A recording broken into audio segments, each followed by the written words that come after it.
பெரம்பலூரில் கருவில் இருக்கும் சிசுவின் பாலினத்தை அறியும் கும்பலை தர்மபுரி சுகாதாரத்துறை அதிகாரிகள் காரில் துரத்தி சென்று பிடித்த சம்பவம் பரபரப்பை ஏற்படுத்தியுள்ளது. சட்டவிரோத கும்பல் சிக்கியது எப்படி? பெண் சிசு கருக்கலைப்பை தடுக்க தமிழக அரசு ஆண்டுதோறும் பல 100 கோடிகளை செலவு செய்து தீவிர நடவடிக்கைகளை மேற்கொண்டு வருகிறது. இதன் ஒரு பகுதியாக கருவில் இருக்கும் குழந்தை ஆணா பெண்ணா என்பதை கண்டறிந்து சொல்வது தடை செய்யப்பட்டுள்ளது.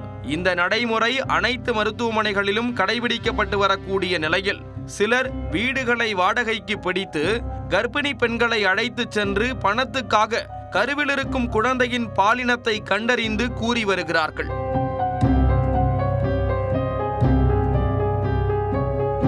இதை தடுக்க சுகாதாரத்துறை அதிகாரிகள் பல்வேறு நடவடிக்கைகளை மேற்கொண்டு வரக்கூடிய நிலையில் தர்மபுரி மாவட்டத்தில் ஒரு கும்பல் கருவில் இருக்கும் சிசுவின் பாலினத்தை கண்டறிந்து சொல்லி வருவதாக ரகசிய தகவல் கிடைத்துள்ளது.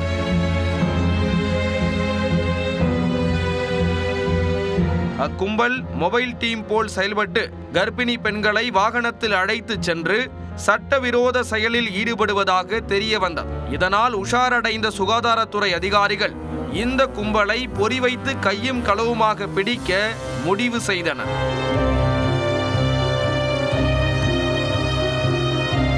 அந்த கும்பலை தீவிரமாக கண்காணித்து வந்த நிலையில் காரில் சில கர்ப்பிணி பெண்களை அழைத்துக் கொண்டு அந்த கும்பல் சென்று கொண்டிருப்பதாக அதிகாரிகளுக்கு தகவல் கிடைத்துள்ளது. சம்பந்தப்பட்ட காரை பின்தொடர்ந்து சென்ற நிலையில் அந்த கார் சேலத்தை கடந்து பெரம்பலூர் மாவட்டம் செங்குணம் கிராமத்தில் தேவேந்திரன் என்பவருக்கு சொந்தமான கட்டடத்தில் எம்ஜி மெடிக்கல் முன்பு நின்றுள்ளது. அந்த மெடிக்கல் கடையின் மாடியில் கர்ப்பிணி பெண்களை அழைத்து சென்ற கும்பல் அங்கு ஸ்கேன் மெஷின் மூலம் கருவில் இருக்கும் பாலினத்தை கண்டறியும் பரிசோதனையில் ஈடுபட்டுள்ளது. அப்போது அவர்களை பின்தொடர்ந்து வந்த தர்மபுரி மாவட்ட மருத்துவ பணிகள் இணை இயக்குனர் சாந்தி தலைமையிலான சுகாதாரத்துறை அதிகாரிகள் பரிசோதனை நடைபெற்ற மேல் மாடிக்கு சென்று அங்கு இருந்தவர்களை சுற்றி வளைத்து பிடித்தனர்.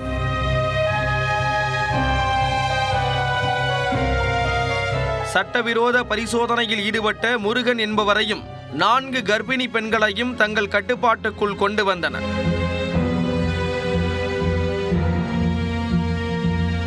ஒரு பெண்ணுக்கு ஸ்கேன் செய்து குழந்தை ஆணா பெண்ணா என்று கூறுவதற்கு 15,000 ரூபாய் வசூலித்துள்ளார் முருகன்.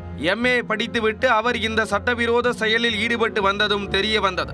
கர்ப்பிணி பெண்களிடம் விசாரித்த போது அவர்கள் 4 பேருக்கும் தலா 2 பெண் குழந்தைகள் இருப்பதாக தெரிவித்துள்ளனர். முருகனை அவர் பயன்படுத்திய ஸ்கேன் எந்திரத்துடன் பெரம்பலூர் மாவட்ட காவல்துறையினரிடம் அதிகாரிகள் ஒப்படைத்தனர்.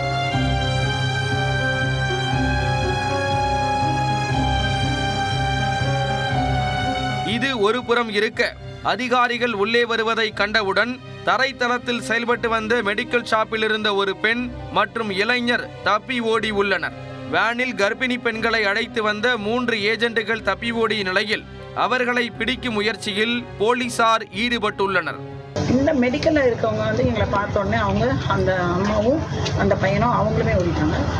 இந்த கைது செய்யப்பட்ட நபர் இவர் கூட யாரோ கோபால் அப்படிங்கிறது தான் இந்த இடத்த பற்றி சொன்னார். அதை வச்சு தான் நான் இங்கே இதான் முதல் தடவை வந்திருக்கேன்னு சொல்கிறாரு. எல்லாருமே பணம் தங்கமணிக்கு தான் கொடுத்துருக்காங்க. அவர் தான் எல்லா மாவட்டத்தையும் கடந்து மிக வேகமாக அவங்க துரத்தியே பிடிக்க முடியல, அந்தளவுக்கு வேகமாக இந்த இவர்கிட்ட ஒப்படைச்சிட்டாரு. இவர் இங்கே கூட்டிகிட்டு போய் பண்ணும்போது தான் நாங்கள் பிடிச்சோம். இதில் தங்கமணி இதில் ஈடுபட்ட அனைவருமே கைது செய்யப்படுவார்கள்.